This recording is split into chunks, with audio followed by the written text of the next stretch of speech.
it also struck me as a really appropriate moment to just sort of take a different tack. And I'm very happy that Tessa, who's been with us the whole way through last week, this is Tessa Campbell Fraser, who is responsible for the whales who've been the backdrop and the foreground to our talks programme, depending on which way you're standing. And I thought, what a great moment, in a way, whilst we're harnessing the thought of whales sound, to maybe ask you if you could come and just say a few words to explain a little bit about these amazing drapes and the context behind these pieces as well. So we might go here, back to Brodie, a quick break, on to Tom, and finish with David. How does that sound for a day? Okay, brilliant. Tessa, I'm going to hand over all of my kit. I know, but unfortunately you have an audience as well. I have an audience. Yes, you have an online audience. Oh, I have an online audience. And they're facing here. Yes, okay.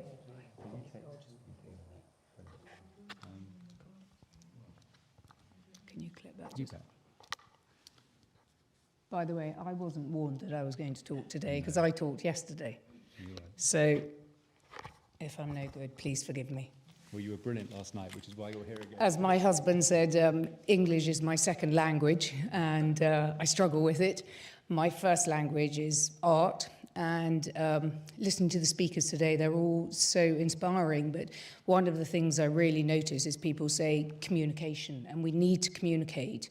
You communicate with the thing that you feel most comfortable with. So if it's singing, then sing about it. If it's poetry, write about it. If it's sculpting, then sculpt it. And that's a really fascinating thing about combining the science with the art.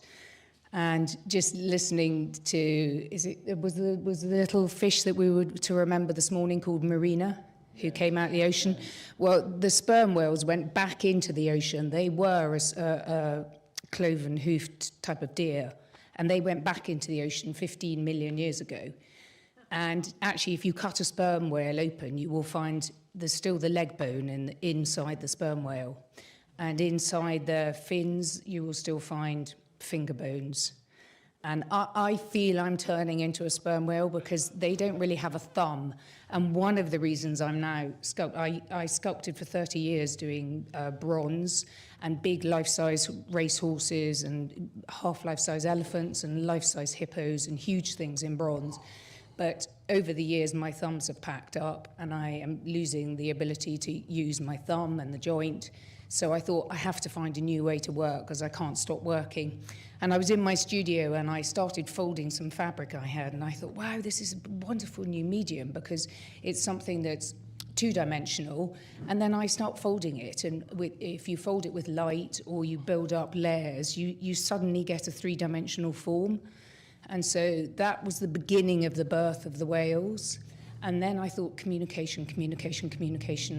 I need to have a message and tell this message. And there's a science-based organisation called SETI, and they've been given 35 million, I think it is, to try and decipher what the whale coda click sound is. So they click for two different reasons. One, to find their food in a sonar base, and the coda clicking is more a communication level.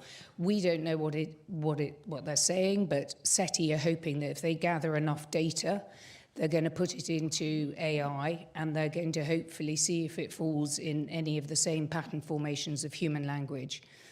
And, you know, in the perfect world, we might be able to click back to the whales from a boat to say, avoid, because these animals tend to be destroyed through fishing gear and fishing line left, which they get caught in, and through boat strikes more than they would through global warming because they're such deep feeders, and that wouldn't be the thing that would kill them off.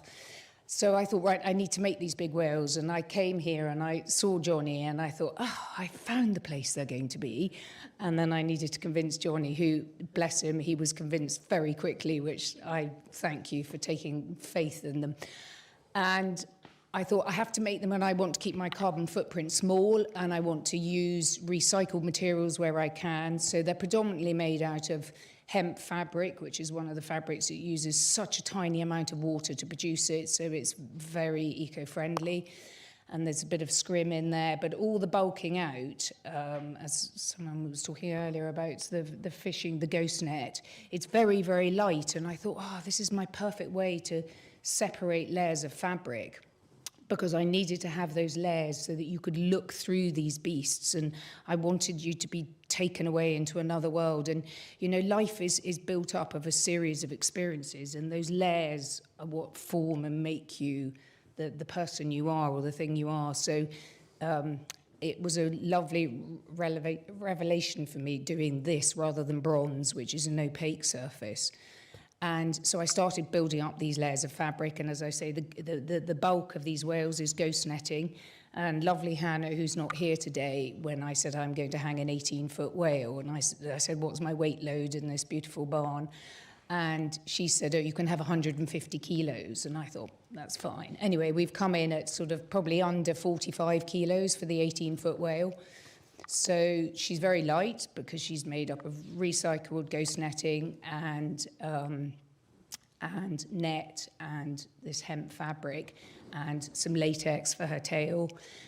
And for me, the communication thing was I needed to make these great beasts to make people stop, think, and just slow their heartbeat down and just go into a space where they were putting their tech away, looking at it, going, oh, God, you know, they are magnificent animals, aren't they?